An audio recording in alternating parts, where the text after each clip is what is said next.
One. Best time to plant trees 20 years ago. The second best time is now. Perfect. Pick up trash is just like picking up your room. It's easy.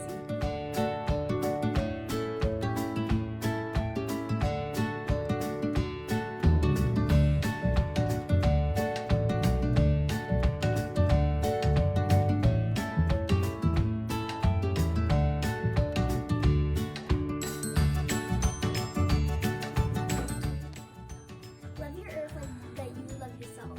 Plant a tree and make a difference. Unless you care a whole awful lot, nothing's going to get better. It's not. Hey guys, happy Earth Day 2021. I'm out here on the nature area. I actually started this video and my iPhone storage was full after videoing for about 8 minutes, but I'm out on the nature area and you guys are at home. I'm getting this video ready that my homeroom has been working on for Earth Day, just to kind of raise awareness and get people encouraged to do things for the outdoors. Everybody has different reasons that they do things for the outdoors. Some people are camping, love camping, hiking, bird watching, hunting, any of those things, but we all have to take care of our earth if we're going to continue to enjoy those things. All those things are important, and whatever reason you have for getting outdoors, I hope you encourage to do it and improve the health of a resource that we can control to a point. So what I want to talk about real quick is people have asked me why I plant trees. Now, originally that started as sort of a selfish thing. I started planting trees, I don't know, 12, 13 years ago on our family farm. Lots of failures, planted thousands and thousands of trees, 7,000 trees just this year.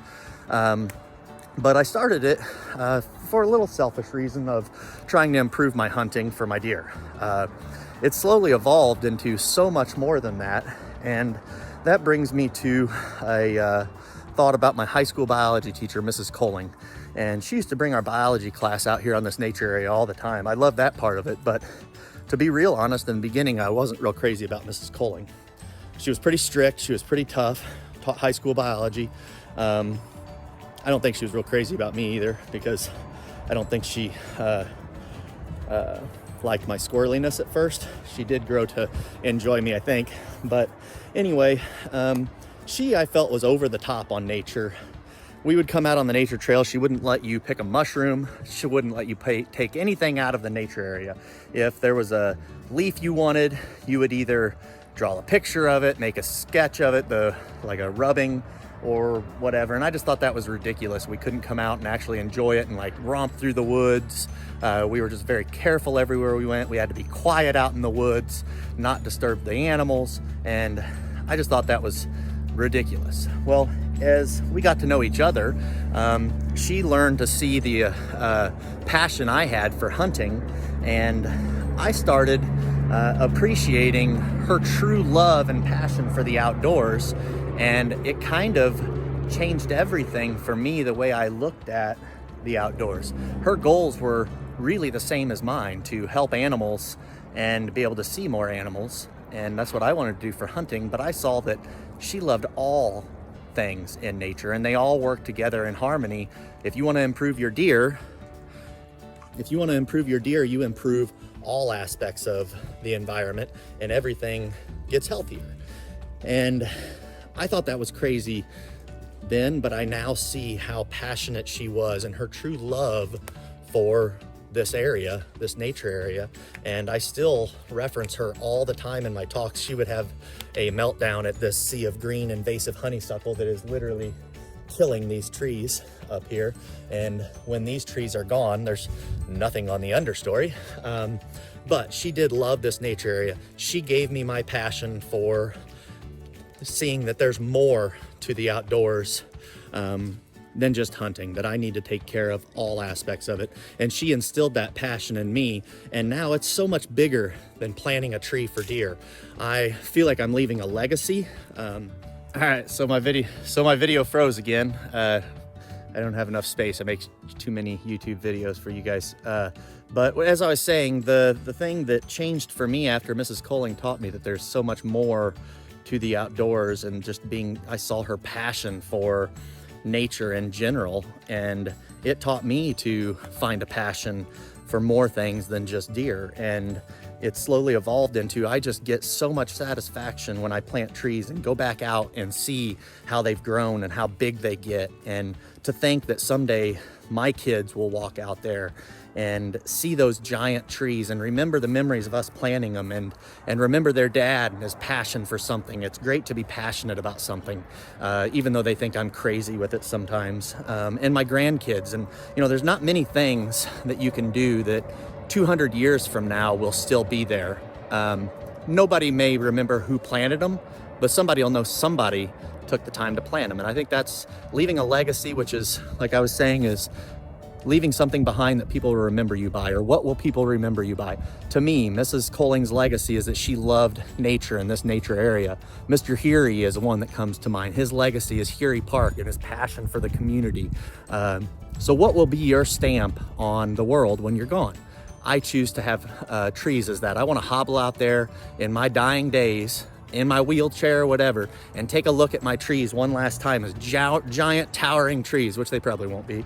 And then hopefully somebody continues to have that passion, one of my kids or whatever. But that's why I got into planting trees so much. Again, it started as something selfless, but it's turned to so much more. I love to think about what they represent and also how they help the environment. But hopefully you can find something that will fuel your passion.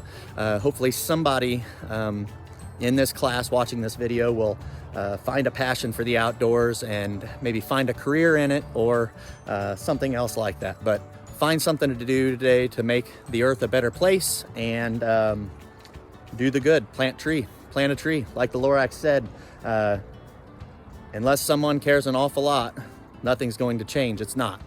All right. See ya. Happy Earth Day. Do something great.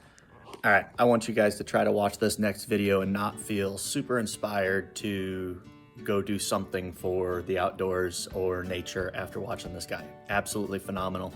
He is textbook, selfless, doing it for no reason. It's total happenstance, lives in the middle of India, and just started doing this to help the world. And some guy was just out taking pictures for a magazine, was in this barren wasteland, and looked out across this barren wasteland and could see trees and started wondering what was going on there. And my video is a little sketchy because I had to video my screen from my phone because I couldn't get it to upload to this. But it truly is inspiring what this guy did, and definitely he deserves to get the credit that he has gotten. Very cool.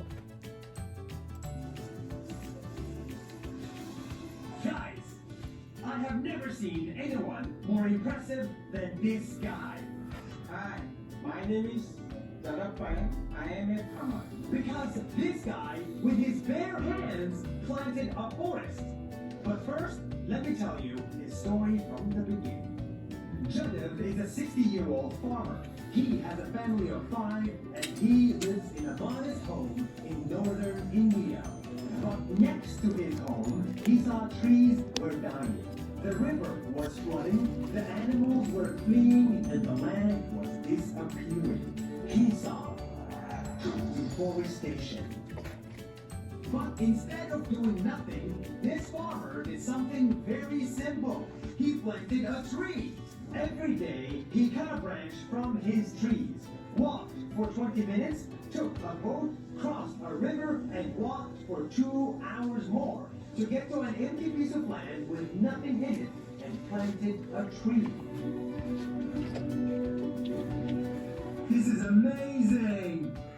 He did that day after day after day for 3 months a year, year after year, for 40 years, until his trees turned into a forest. A real, green, beautiful forest that went from this to this.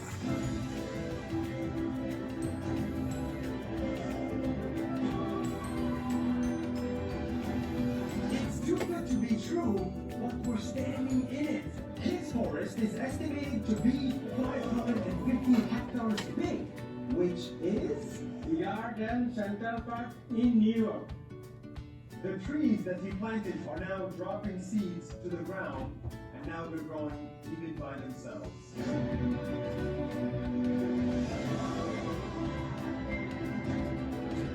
And after many years, animals started showing up at his forest.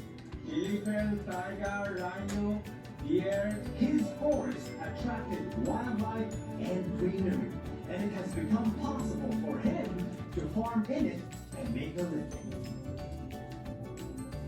One day, this farmer was discovered by the local media, and he turned into a sensation in his country. People called him Forest Man of India. Presidents congratulated him and gave him prizes, and conferences invited him to speak there. This simple farmer has become a role model for millions of people. He's an inspiration for all of us. As he's planting many more trees and he's making a design into a forest. 40 years after he started, Jadid still plants trees on a regular basis. But his next goal now is a little bit different. We want to write a book on how to plant trees. He wants to write a book with his friends because they believe that if we educate kids just like his kids on the importance of nature from a very young age, we can fix today's problems. And he wants to spread that message as wide as possible. And I will never stop.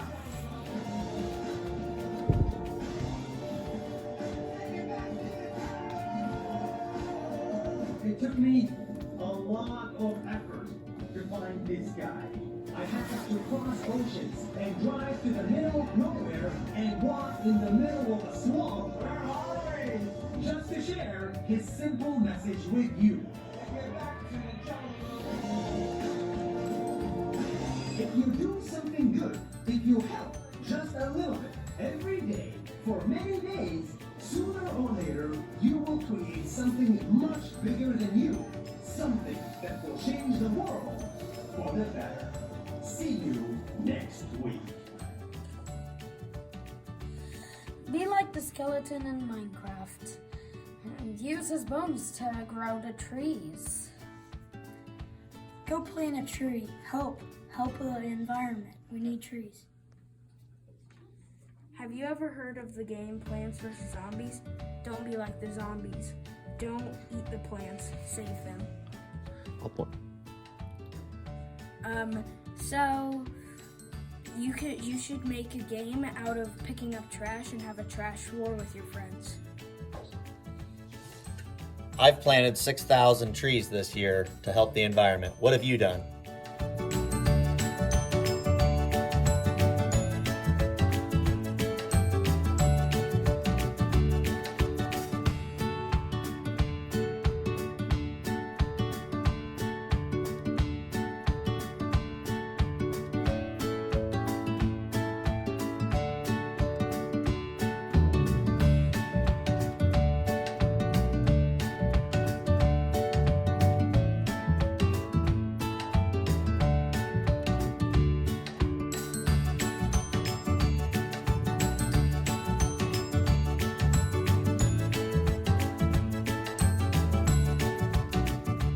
I'd like to dedicate this video to Mrs. Coling, who passed away last year in May. Thanks, Mrs. Coling, for all you did for the world. You definitely left a legacy.